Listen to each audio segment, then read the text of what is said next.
Volkswagen workers in Chattanooga, Tennessee just won their union with the UAW. I mean, this is going to be in history books down the road. This is huge, forever huge. We understand that the world's watching us. You know, there's a labor movement in this country. You know, we're poised to be the first domino of many to fall. I think it's a great push for the entire South, and people will follow suit. We said everywhere around the world has a union, except here.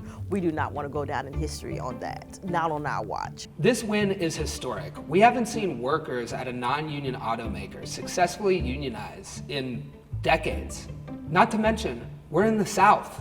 Up until now, corporations and the politicians that they've bought around here have kept wages low, regulations loose, and unions out. This win is a direct blow to how the South has done business for years.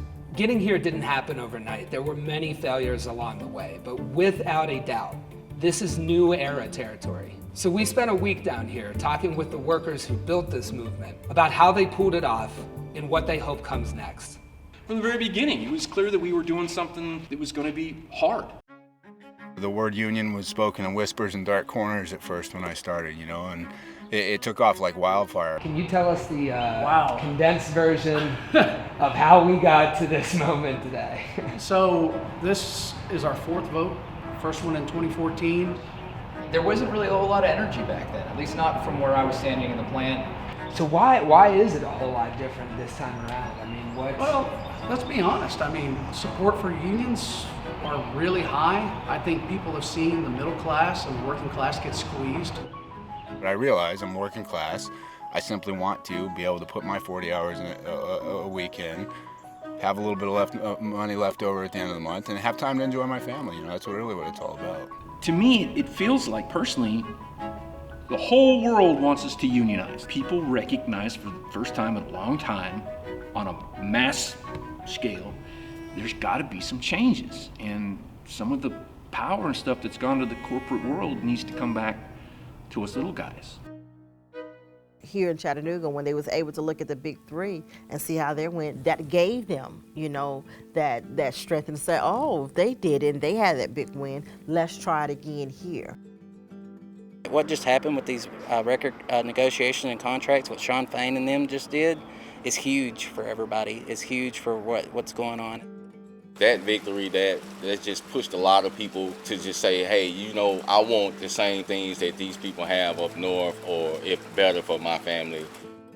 And you couldn't have written a better symphony for success than that. It was just instantaneous. As soon as the news broke that those record contracts happened, the floodgates just opened. When word kind of got around the plant and cards started getting signed, it felt like a tidal wave of just like somebody had lit a match in a tinderbox. What's different now is that people have had those losses and they have learned from those losses, and those losses have become lessons, and they're not giving up. I think by and large, a lot of the misinformation and the fear-mongering that came from those past anti-campaigns, it's not working this time. We know better. You know? The anti-union people are just so much weaker this time around. People are starting to listen. People are starting to hear. People are starting to get this news back and do their own research and change their mind. Like, I've had anti-union people, like, I didn't flip them, I didn't talk to them and they changed their mind. They changed their mind. Nothing's more humbling to me than that. It's like, I feel like I've just went around talking to people and it was in them all along, you know? I think also what is different now, the community has come together and seeing that, you know, it's not, for me, I've never worked at Volkswagen, but because I know people and I'm in love with the people, what affects you affects me. Why was it important for community leaders like yourself to be vocal in speaking out in favor of the union up at Volkswagen? A lot of people that are here in my congregation, because of Jim Crow laws, they weren't able to be a part of unions, or their family members weren't able to be a part of unions. And so for me personally, I was able to see my paternal grandfather, Feldman Williams. He didn't have a voice. and he didn't have an organization or a union behind him to advocate on his behalf when he was sick. And so we wanted to show our support of saying, yes, this can happen in our lifetime, and the time is now. Soon my time will be over with, and it'll be their time. And hopefully what we do here today will trickle down to the next generation and the next generation, and they'll take that power and they'll use it to their advantage. There are so many things in this society that we see as this is the best we can do. And I think people should start thinking, challenging that narrative. And hopefully, I hope that this sends that message.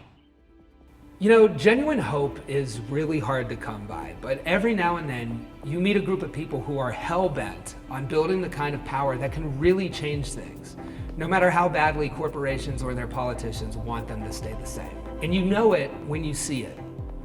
I first saw it in Detroit. I saw it again here in Chattanooga. And if this momentum that workers are building across the country continues, we'll see it in Alabama and Kentucky, Missouri, South Carolina. It'll go as far as people take it. I hope if the Mercedes people see me talking right now, we know they're going to win theirs too. And Chattanooga is rooting for them big time. Sean Fain, he says, next time these contracts come up, it's not going to be the Big 3. It's going to be the Big 12.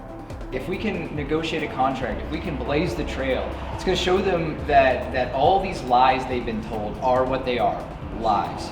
They're just trying to scare you. They're just trying to exploit you. I don't care how good your workplace is. You should be unionized. You should have protections. You should have representation. Yeah. Simple as that.